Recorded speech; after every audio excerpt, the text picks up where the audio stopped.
Assalamualaikum warahmatullahi wabarakatuh. Saya Lady Indah Lestari dari kelas 12 MPLB. Video presentasi ini dibuat untuk memenuhi nilai tugas praktek pada mata pelajaran Bahasa Indonesia yang diberi oleh Pak Supono. Materi presentasi saya kali ini berjudul Masalah Kesehatan Mental di Kalangan Remaja. Di situasi saat ini banyak sekali remaja yang mengalami penyakit mental. Namun, kesehatan mental remaja sendiri merupakan aspek yang sangat penting dalam perkembangan dan pertumbuhan di usianya. Serta penyakit mental dapat mengganggu kehidupan dan berdampak buruk pada masa depan. Tapi sebelumnya, apa sih definisi gejala penyakit mental pada remaja? Nah, definisi tersendiri pada gejala penyakit mental itu merupakan kondisi yang memengaruhi suasana hati, pola pikir, dan perilaku seseorang, serta gejalanya bisa ringan dan berat, dan dapat mempengaruhi kemampuan seseorang untuk menjalani kehidupannya sehari-hari.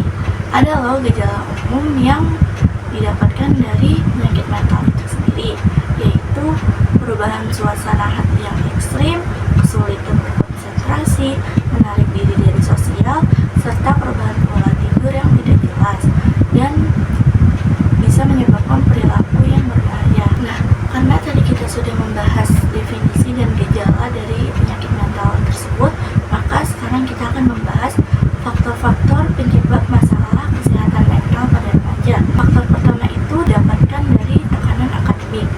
Karena remaja sekarang banyak sekali yang berusaha untuk berprestasi, mendapat nilai yang bagus.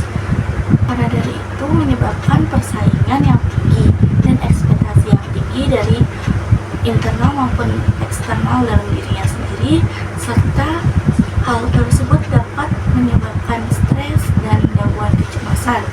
Nah, yang kedua didapat dari masalah keluarga. Masalah keluarga sendiri itu bisa didapatkan karena konflik keluarga, orang tua yang bercerai, atau pengabaian dalam mempengaruhi kesejahteraan emosional. Lalu ada penggunaan media sosial. Di zaman sekarang banyak sekali remaja yang suka membandingkan diri sendiri, apalagi saat sedang melihat media sosial. Pada saat itu dapat terjadi kecemasan dalam dirinya sendiri, serta kecemburuan dan depresi karena berpikir bahwa mengapa kok saya tidak seperti dia. Jadi hal tersebut dapat membuat kecemasan berlebih serta overthinking. Yang keempat itu ada faktor biologis.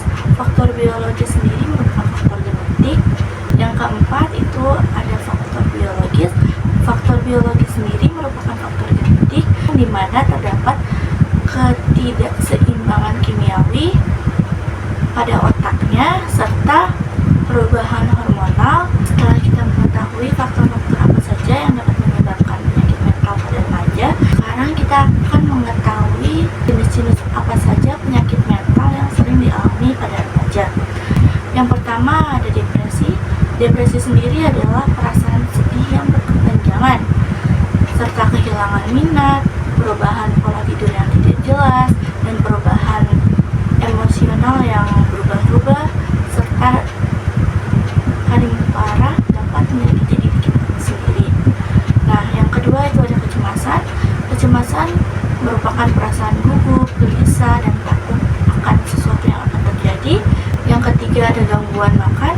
Gangguan pola makan yang tidak sehat seperti anoreksida, bulimia, atau gangguan makan emosional.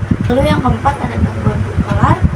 Gangguan bipolar ini dengan kondisi yang ditandai dengan perubahan ekstrim suasana hati yang tidak jelas dan depresi ringan dan dalam mania yang berlebihan.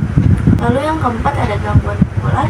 Gangguan bipolar sendiri merupakan kondisi yang ditandai dengan perubahan suasana hati yang tidak jelas. Dari masalah kesehatan mental pada remaja sendiri itu mempunyai dampak yang cukup sangat berpengaruh pada kehidupan mereka, yaitu dapat berdampak pada prestasi akademis, menyebabkan penurunan nilai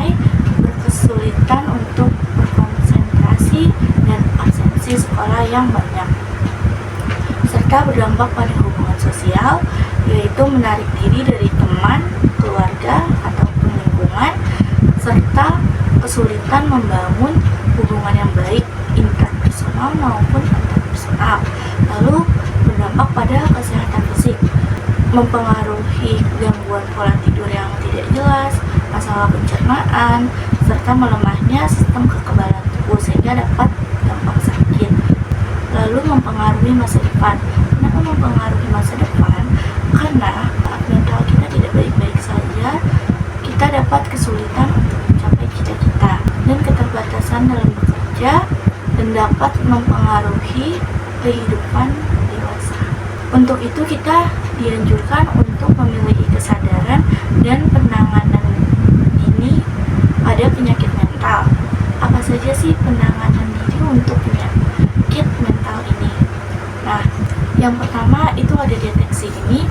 Karena dengan adanya deteksi dini, kita dapat mengenali gejala awal adanya penyakit mental supaya dapat ditangani secara tepat waktu dan tidak terlalu lama. Yang kedua itu ada dukungan profesional, seperti kita dapat mengunjungi seorang terapi, konseling, dan pengobatan yang dapat membantu mengatasi penyakit mental pada diri remaja. Lalu yang ketiga ada pencegahan. Pencegahan sendiri didapatkan dari membangun lingkungan yang suportif, lalu mengajarkan remaja banyak keterampilan sehingga dapat mengurangi stres. Nah, tidak hanya faktor internal dalam diri remaja sendiri itu untuk menangani penyakit gejala mental tersebut, namun peran orang tua, sekolah, lingkungan itu juga sangat mempengaruhi loh, seperti kesadaran adanya gejala penyakit mental tersebut pada remaja tersebut, lalu dukungan yang diberikan seperti memberikan dukungan emosional, praktikal, dan finansial kepada remaja. Lalu yang terakhir ada akses, yaitu pastikan remaja untuk memiliki akses kepada layanan mental yang berkualitas supaya dapat menangani dirinya sendiri dibantu dengan seorang yang profesional. Untuk remaja yang ingin mengatasi penyakit mental itu ada strategi efektifnya loh. Strategi efektifnya itu bisa menggunakan terapi. Ada banyak sekali macam-macam terapi. Salah satunya terapi perilaku, terapi keluarga, dan terapi psikoterapi. Lalu yang kedua itu adanya pengobatan seperti obat-obatan yang digunakan di depresi. Lalu yang ketiga ada dengan cara gaya hidup sehat. Nah, gaya hidup sehat ini sangat penting. Lalu yang terakhir ada dukungan sosial. Jika kita kilas balik dari slide sebelumnya tentang penanganan penyakit mental pada remaja, dan dari situ kita mendapat beberapa studi kasus yang berhasil atas penanganan masalah mental tersebut pada remaja tersebut. Yang pertama, karena adanya orang tua yang aktif dalam penanganan. Yang kedua, itu terdapat program sekolah kesehatan mental. Yang ketiga, itu ada terapi online. Terapi online sendiri itu membantu remaja untuk mengakses secara luas dan mudah bagi remaja yang membutuhkan bantuan. Kesimpulan yang dapat saya ambil dalam materi penyakit mental pada remaja ini adalah penyakit mental adalah masalah yang sangat serius bagi remaja dan harus segera mendapat perhatian lebih, serta kita dapat meningkatkan kesadaran pada dirinya dan memberikan dukungan kepada banyak remaja yang mengalami penyakit mental ini, serta menyediakan banyak akses layanan kesehatan mental yang berkualitas.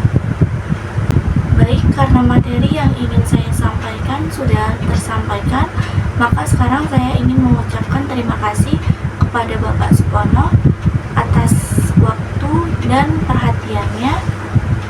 Sebelumnya saya mohon maaf jika ada kesalahan kata maupun kalimat pada